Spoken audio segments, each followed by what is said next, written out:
C'est parti, maladie X, comment il tente de recréer la panique pour une xème fois, sans mauvais jeu de mots, et puis cette vague géante qui déferlerait Covid, cette fois-ci on connaît mieux, depuis la Chine. Mais vous allez voir, l'OMS d'abord invente la maladie X. Alors, tout ça a été lancé dans la presse par la presse britannique, The Telegraph, le 15 mai, le titre de l'article, cela peut ressembler à de la science-fiction, mais la maladie X est quelque chose à quoi nous devons nous préparer. Et c'est une tribune, vous allez très vite comprendre les vraies raisons derrière tout ça, du docteur Richard Hatchett, qui est directeur général du CEPI. Je vais vous expliquer ce qu'est le CEPI, mais d'abord un premier extrait de cet article, pour que vous compreniez la tonalité générale. Imaginez que nous ne l'ayons jamais vu auparavant. Imaginez qu'un agent pathogène devrait émerger, pour lequel il n'y aurait pas de remède connu, pour lequel nous n'avons pas de vaccin connu, et qui menace des milliers, peut-être même des millions de vies. Imaginez l'impact d'une telle maladie sur l'économie mondiale. Ce n'est pas du genre de science-fiction. C'est un scénario pour lequel nous devons nous préparer. C'est la maladie X, qui n'existe pas. Il est écrit ceci, une grave épidémie internationale pourrait être causée par un agent pathogène actuellement inconnu. La maladie X a récemment été ajoutée à la liste des maladies prioritaires de l'OMS. C'est la seule maladie qui n'existe pas parmi cette liste.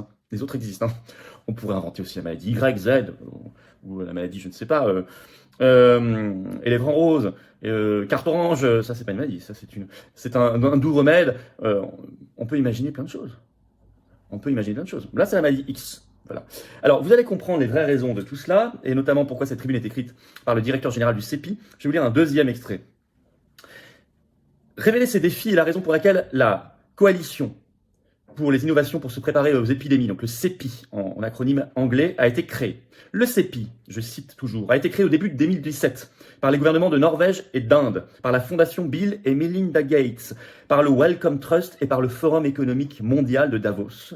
Et il représente un partenariat entre les organisations publiques, privées, philanthropiques et civiles. Sa mission, est-il écrit, est de financer et de coordonner le développement de vaccins pour protéger le monde contre de futures épidémies.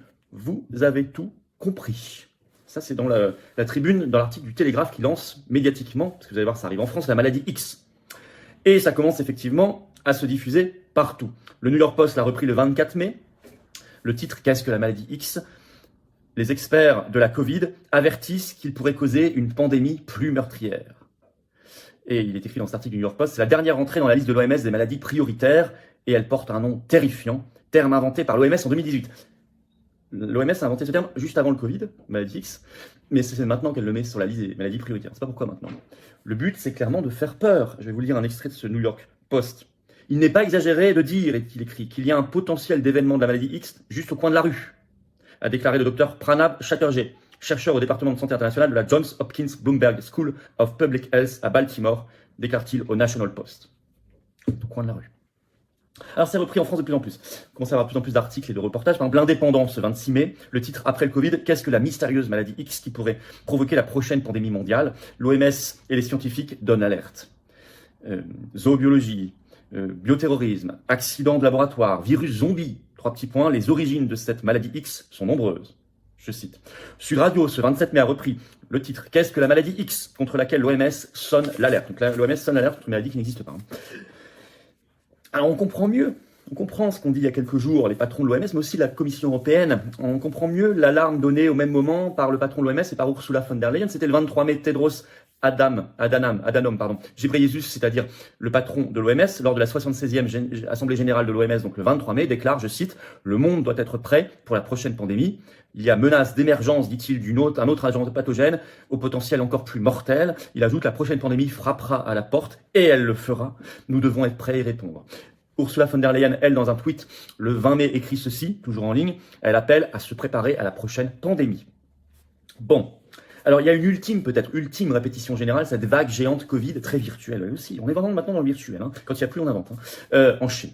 Là, vous avez toute une analyse de Bloomberg, donc très officielle, qui est ensuite reprise dans différents articles de presse, qui sort le 22 mai. Le titre, une nouvelle vague de Covid-19 en Chine va provoquer 65 millions de cas par semaine.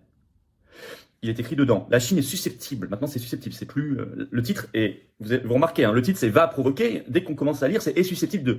La Chine est susceptible de voir l'actuelle vague Covid-19 culminer à 65 millions de cas par semaine environ vers fin juin, selon un conseiller principal en matière de santé qui s'appelle Zhang Nanshan. C'est alimenté par un variant d'Omicron qui s'appelle XBB, qui alimente, je cite, une résurgence de cas à travers la Chine depuis fin avril. On prévoit 40 millions de cas par semaine fin mai et 65 millions donc de cas par semaine fin juin. À tel point qu'en France, le JIM, Journal international de médecine, ce 24 mai, évoque dans son titre, je cite, Covid-19, vers une vague géante en Chine.